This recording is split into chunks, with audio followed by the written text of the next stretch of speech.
আজকের এই ভিডিওটা যারা বৈষম্য বিরোধী ছাত্র আন্দোলনের নেতা কর্মী সমর্থক যারা আছেন সমন্বয়কেরা আপনাদের সবার উদ্দেশ্যে গেল ২৪ ঘন্টায় সারা বাংলাদেশে এই বৈষম্য বিরোধী ছাত্র আন্দোলনের কমিটি গঠনকে কেন্দ্র করে যে ঘটনাগুলো ঘটছে আপনারা কি দেখছেন?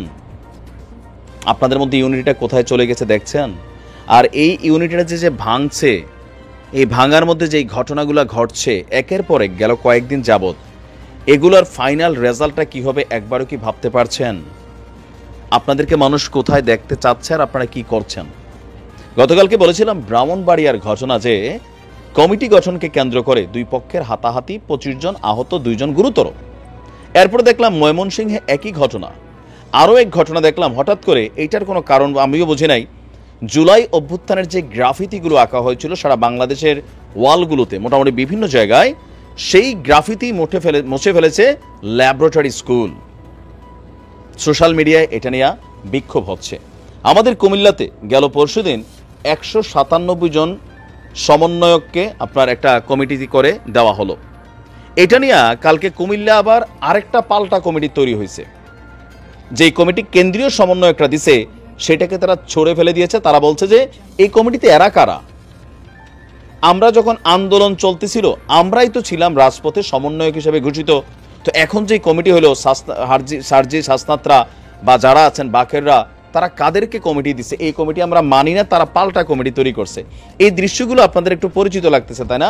ওই যে আওয়ামী লীগ যখন ক্ষমতায় ছিল ছাত্রলীগ এই কাজগুলা করতো। যে এক কমিটি দিছে, সেখানে সাদ্দাম গেছে, সাদ্দামরাও খেদানি দিত, পরবর্তী সময় এই কমিটি নিয়ে পিটাপিটি, গোলাগুলি, মারামারি হইতো। তো রাজনৈতিক দল হিসেবে মানুষের কাছে এগুলোর এক ধরনের ব্যাখ্যা ছিল, বক্তব্য ছিল যে না, ছাত্রলীগ তো এমনই করবে, এরা কোপাকুপি করবে, পিটাপিটি করবে। কিন্তু আপনারা যখন এই কাজগুলো করছেন সেগুলো আপনাদের জন্য কি কল্যাণ বয়ে আনছে? ঐক্যের জায়গাটা নষ্ট হয়ে যাচ্ছে, বিভাজিত হয়ে যাচ্ছেন। বিভিন্ন জায়গায় যে দুর্ঘটনাগুলো ঘটছে বলা হচ্ছে যে সেখানে ছাত্রলীগের অনুপ্রবেশকারীরা ছিল। তা আপনারা ঘটনা কেন ঘটাবেন? এখন আপনারা এগুলো ঘটালে তো ছাত্রলীগ অনুপ্রবেশ নেবে, কালকে যুবলীগ নেবে, এরপরে যে কোনো ঘটনা ছাত্রলীগ যখন, আওয়ামী লীগ যখন ক্ষমতায় ছিল, যাই হইতো কত বিএনপি জামাত, জামাতের নামটা বেশি আসতো। এখন যাই হচ্ছে, নিজেরাও মারামারি করছেন, বলা হচ্ছে যে ছাত্রলীগ যে কোনো জায়গায়। তো এগুলোও কিন্তু বেশি দিন মানুষ খাবে না। যেই ঘটনা আপনারা ঘটাইছেন, ঘটনা কিন্তু হালকা কোনো ঘটনা না। একটা সরকারে ফেলে দিয়েছেন, একটা সিস্টেমরে উল্টাই দিচ্ছেন। তো সেইখানে আপনাদের মধ্যে দরকার ছিল কি একতা। তো এই কমিটিগুলোকে কেন্দ্র করে কেন আপনারা বিভেদে জড়াচ্ছেন, একে অন্যের মাথায় লাঠি মারতেছেন, পিটা মারতেছেন? I don't know why. এইভাবেই কিন্তু ছাত্রলীগ ধ্বংসের দিকে গেছে। আর সার্জিস এবং হাসনাত আবদুল্লাহদের বলবো যে আপনারা কমিটি করার সময় রুট লেভেল থেকে আপনারা তথ্য নেবেন। আপনাদের অনেক কার্যক্রম এখনো বাচ্চা টাইপের আমার কাছে মনে হয়। বক্তব্য অনেক সুন্দর দিচ্ছেন, এদেশের পলিটিশিয়ানরা বক্তব্য দেয়, যার কারণে মানুষ এদেরকে পছন্দ করে না। কথা তো সবারই সুন্দর, কাজ। এই আওয়ামী লীগের নেতারা, বিএনপির নেতারা কথা কি কম বলে না কম বলছে? এক একজন এক এক রকম খেলা। আপনি যেমন এখন ডাক দিচ্ছেন খেলা হবে বা বিভিন্ন ধরনের, এটি আওয়ামী লীগও বলছে, কিন্তু কার্যকরী ভূমিকা কি ছিল? টুস করে সবকিছু আউলেই গেছে, মাঠটা খালি হয়ে গেছে।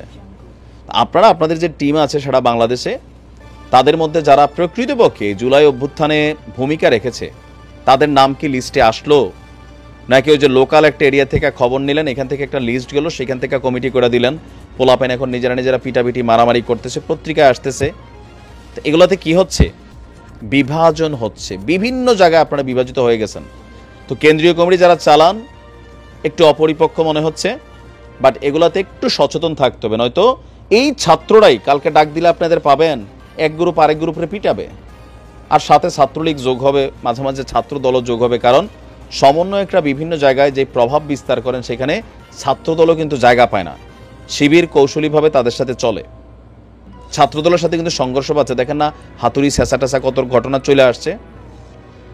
তা আপনারা এই বিষয়গুলোকে একটু সাবধানতার সহিত ডিল করবেন। আমার মনে হয় যে এটা খুবই গুরুত্বপূর্ণ। ভালো থাকুন। আর এভাবে চলতে থাকলে সরকার, ওনার সরকারের অস্তিত্ব, আপনাদের অস্তিত্ব আপনারা সবাই বিপদে পড়বেন, অনেক বড় বিপদে পড়বেন। এটা ডিপেন্ড করে আপনাদের উপরে, কিভাবে ঐক্যটা ধরে রাখবেন। ভালো থাকুন, আসসালামু আলাইকুম।